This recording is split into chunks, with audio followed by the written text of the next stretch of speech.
Hello, मैंने name is आशु। अगर आप ब्रेकअप या डिप्रेशन से गुजर रहे हैं तो मैं आपके दुख को कम तो नहीं कर सकता, लेकिन आपके दुख को समझा ज़रूर सकता हूँ।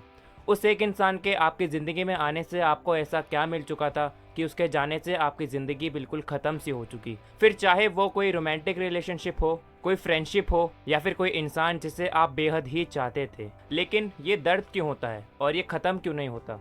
तो चलिए बिना देरी किए वीडियो को शुरू करते हैं।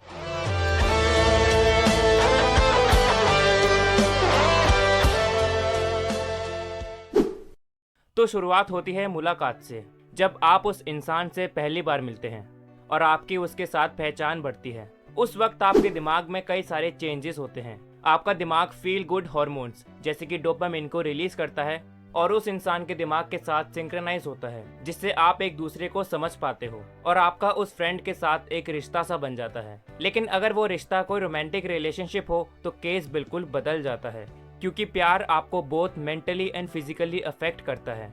जब आप प्यार में पड़ते हो तो आपका दिमाग लिम्बिक सिस्टम और रिवॉर्ड सेंटर्स को एक्टिव करता है, और इनके एक्टिव होने की वजह से आपके अंदर उस इंसान को लेकर इमोशंस और मेमोरी डेवलप होना शुरू हो जाती है। और रिवॉर्ड सेंटर के एक्टिव होने की वजह से डोपामिन रिलीज होता है, जिससे आपको खुशी मिलती है। साथ ही ऑक्सीटोसिन, जिसे लव का हार्मोन भी कहते हैं, और जिससे बॉन्डिंग बनती है। सेरोटोनिन, जिससे आपको सेटिस्फैक्शन और प्लेजर फील होता है। उस समय आपके दिमाग का फ्रंटल कॉर्टेक्स डीएक्टिवेट हो जाता है, जिससे आपको कोई भी नेगेटिव थॉट्स या इमोशंस नहीं आते। और अगर शरीर की बात करें तो एड्रेनलिन की वजह से आपका हार्ट रेट बढ़ जाता है और पसीना आना शुरू हो जाता है। साथ ही आपके पेट में तितलियां भी उड़ने लगती हैं, और इस सब के होने की वजह से आप सिर्फ उस एक इंसान पर ही फोकस करते हो। जैसे ही वो आपके सामने आएगी या आएगा तो आपको उस इंसान के अलावा कुछ भी नजर नहीं आएगा। दिन रात आपके दिमाग में उस इंसान की ही तस्वीर रहती है और आप बार बार उसी टाइम को याद करने लगते हो जब आप उस इंसान के साथ थे। 2015 में डॉक्टर रिचर्ड श्वार्ट और जैकलिन ऑट्स ने अपनी एक स्टडी को पब्लिश किया, जिसमें उन्होंने बताया कि प्यार इंसान की एक प्रिमिटिव नीड है, यानी प्राचीन जरूरत। 2005 में हेलेन फिशर नाम की एक रिसर्चर ने एक स्टडी को पब्लिश किया, जिसमें उन्होंने कुछ पार्टिसिपेंट्स को एमआरआई मशीन में डाला ताकि वो उनकी ब्रेन एक्टिविटीज को देख सकें। एमआरआई मशीन में डालने के बाद हेलेन ने उन पार्टिसिपेंट्स को उनके रोमांटिक पार्टनर की फोटो दिखाई, तो उन्होंने देखा कि उन लोगों के दिमाग का कैविटेट न्यूक्लियस और वेंट्रल टेस्मेंटल एक्टिव हो चुका था। ये दिमाग के वही हिस्से हैं जो मोटिवेशन, अटेंशन और रिवॉर्ड को लेकर एक्टिव होते हैं। और उन पार्टिसिपेंट्स के दिमाग के इन हिस्सों का एक्टिव होना ये साफ था कि वो अपने पार्टनर के साथ मोटिवेशन और अटेंशन को भी अटैच कर चुके हैं। साथ ही दिमाग का न्यूक्लियस एकम्बस, जो गोल्स, फूड, रेगुलेटिंग स्ट्रेस और सेल्फ बिहेवियर को मैनेज करता है। प्यार में पड़ने के बाद दिमाग का ये हिस्सा शट डाउन हो जाता है। इसलिए तो कहते हैं कि प्यार अंधा होता है, लव इज ब्लाइंड।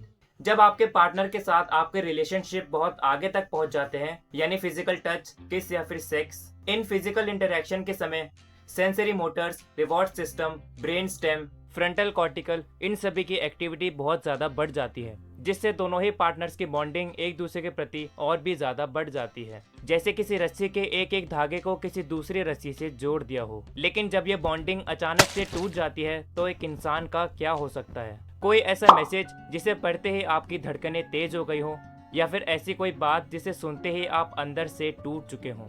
उस समय आपके दिमाग का वही हिस्सा एक्टिव होता है जो जब किसी फिजिकल पेन को महसूस करते हुए एक्टिव होता है, जिससे डोपामिन लेवल गिर जाता है और कोर्टिसोल बढ़ना शुरू हो जाता है। और कोर्टिसोल का ज्यादा बढ़ना सीरियस हो सकता है। साथ ही कोर्टिसोट्रोपिन और नोरपाइफ्रिन, जो फिजिकल पेन से लिंक होते हैं, हार्ट ब्रेक के टाइम ये दोनों हार्मोन्स भी रिलीज होते हैं। इन सभी हार्मोन्स के रिलीज होने की वजह से चेस्ट की मसल्स अचानक से अचेत हो जाती हैं, जिससे चेस्ट पेन शुरू हो जाता है, जिसके चलते एक इंसान को panic attacks, anxiety, uncontrollable behaviour, भूख न लगना, थकावट होना और सोने में मुश्किल जैसी कठिनाइयां होती हैं, जिससे शुरू होता है डिप्रेशन, जिससे एक इंसान के मन में डेंजरस थॉट्स आते हैं। लेकिन सिर्फ एक इंसान के दूर होने की वजह से आपको इतनी सारी परेशानियां कैसे हो सकती हैं? वेल, इसके बहुत से इवोल्यूशनरी रीजंस हैं जो हम इंसानों के पूर्वजों से हम तक अभी भी चलते आ रहे हैं। इवोल्यूशनरी साइकोलॉजिस्ट ने बताया है कि प्यार इंसान और हर एक जीव का एक टूल है, ताकि वो मेट्स को ढूंढ सके और रिप्रोड्यूस कर सके और अपनी जीन्स को आगे बढ़ा सके, जिससे एक प्रजाति फैल पाती है। हार्ट ब्रेक का दर्द एक इंसान को उसके पार्टनर के प्रति उसकी वैल्यू बनाने में मदद कर सकता है, ताकि वो मेल फीमेल एक दूसरे की वैल्यू को समझ सकें। इसलिए एक मेल का ये मोटो होता है कि वो अपनी फीमेल से अपना एक ऑफस्प्रिंग पैदा कर सके, ताकि उसकी जीन्स विलुप्त होने से बचें। इसलिए मेल्स अपनी फीमेल्स को लेकर बहुत ज़्यादा एग्रेसिव और ऑब्सेस्ड होते हैं, ताकि कोई दूसरा मेल उनकी फीमेल को ना छीन ले और उनके मीटिंग के चांसेस कम ना हो जाएं। लेकिन अगर फीमेल अलग हो जाए तो उस मेल के मीटिंग चांसेस के कम होने की वजह से वो मेल स्ट्रेसफुल फील करता है, यानी उसका दिल टूट जाता है। लेकिन दिल टूटना सिर्फ एक टेम्परेरी एक्टिवनेस नहीं है, बल्कि ये एक पूरी हर्ट कंडीशन है, जिसे कहा जाता है ब्रोकन हार्ट सिंड्रोम या फिर टकाट्सुबो सिंड्रोम, जिसकी खोज 1991 में एक जापानीज साइंटिस्ट साटो ने की थी, जिसमें दिल की लेफ्ट साइड के वेंट्रिकल्स किसी स्ट्रेसफुल इवेंट की वजह से वीक हो जाती हैं, जिसकी वजह से चेस्ट पेन भी होता है। जब इसको समझने के लिए कुछ विक्टिम पर इसकी स्टडी की गई तो कई सारी चीज़ें सामने आई।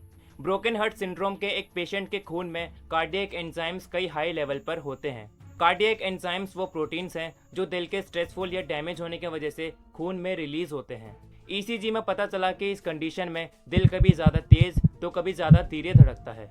एकोकार्डियोग्राफी, जिसमें साउंड वेव्स की मदद से दिल के साइज, मोशन और उसके मूवमेंट्स को देखा जाता है, इसमें देखा गया कि दिल के लेफ्ट साइड के वेंट्रिकल वॉल्स काफ़ी एबनॉर्मल बिहेव और मूवमेंट्स कर रही थी, और इन मसल्स के वीक होने की वजह से दिल को बॉडी में खून सप्लाई करने में दिक्कत हो सकती है, क्योंकि ऐसी कंडीशन में वो ठीक से पंप नहीं कर पाएगा, और ये एक विक्टिम के शरीर को नुकसान पहुंचा सकता है, जिसकी वजह से बॉडी की हर सेल खून द्वारा मिले गए ऑक्सीजन पर ही रिलाई कर पाएगी। कई लोग ब्रोकन हार्ट सिंड्रोम और हार्ट अटैक के बीच कंफ्यूज हो जाते हैं कि क्या ये दोनों सेम है। बिल्कुल नहीं।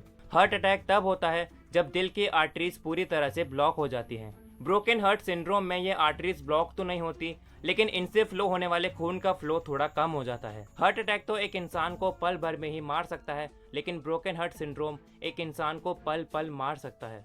दिन के जिस वक्त आप अपने पार्टनर के साथ होते हो, उसके साथ वक्त बिताते हो, तब आपका दिमाग फील गुड हार्मोन्स को रिलीज करता है। जैसे कि आप रोज अपने पार्टनर से शाम 5 बजे मिलते हो, तो आपको रोज उनसे 5 बजे मिलने की आदत हो जाएगी, यानी आप उस इंसान को लेकर एडिक्ट हो जाओगे। बिल्कुल वैसे ही जैसे कोई इंसान ड्रग को लेकर एडिक्ट हो जाता है। अगर उस इंसान को ड्रग ना मिले तो उसका क्या हाल हो सकता है, आप सोच सकते हो। वैसे ही अगर आप रोज अपने पार्टनर से ना मिलो तो 1-2 दिन में तो कुछ नहीं होगा, लेकिन अगर ज़्यादा टाइम हो गया तो आपकी हालत भी खराब हो सकती है, क्योंकि आपको उस इंसान की आदत लग चुकी है। लेकिन ये आपके पार्टनर के साथ के एक्सपीरियंस पर निर्भर करता है। जैसे कि अगर आपका रिश्ता सिर्फ 1 महीने का था तो आपको उस इंसान से बिछड़ने के बाद दुख तो होगा, लेकिन आप जल्द ही उसे भूल भी जाएंगे। लेकिन वहीं अगर रिश्ता 1 या 5 साल तक का हुआ तो बिछड़ने के बाद आपको करीब 1 साल का वक्त तो लग सकता है खुद को ठीक करने में। और अगर ये कंडीशन ज़्यादा सीरियस हो तो डॉक्टर इसे ठीक करने के लिए दवाइयाँ भी प्रिस्क्राइब करते हैं। लेकिन देखा गया है कि ज़्यादातर लोगों में ये कंडीशन कुछ महीनों में ही ठीक हो जाती है। डॉक्टर्स इसे ठीक करने के लिए कार्डियक रिहेबिलिटेशन का भी यूज करते हैं, जिसमें एक विक्टिम के लिए योगा, मेडिटेशन और फूड जैसे प्रोग्राम रखते हैं। लेकिन जिस सिचुएशन में आप हो उसमें आपकी फैमिली और आपके दोस्त ही आपकी मदद कर सकते हैं, क्योंकि हम इंसान एक सोशल एनिमल हैं। अगर हमें बाकी इंसानों से दुख मिलता है तो उनमें से कुछ चुनिंदा इंसानों से हमें खुशी भी मिल सकती है, जो शायद आपको अचानक से ठीक तो नहीं कर सकते, लेकिन आपके इस कंडीशन में आपका साथ दे सकते हैं। और आप भी खुद से अपने ध्यान रखने के लिए म्यूजिक, योगा या मेडिटेशन में अपना ध्यान डाइवर्ट कर सकते हैं। उस एक इंसान के लिए तो आप ज़रूरी नहीं थे, लेकिन आप अपनी फैमिली और अपने दोस्तों के लिए बहुत ज़रूरी हैं, जो मुसीबत में आपका साथ नहीं छोड़ेंगे बल्कि आपका साथ देंगे। बस अपना ध्यान रखना।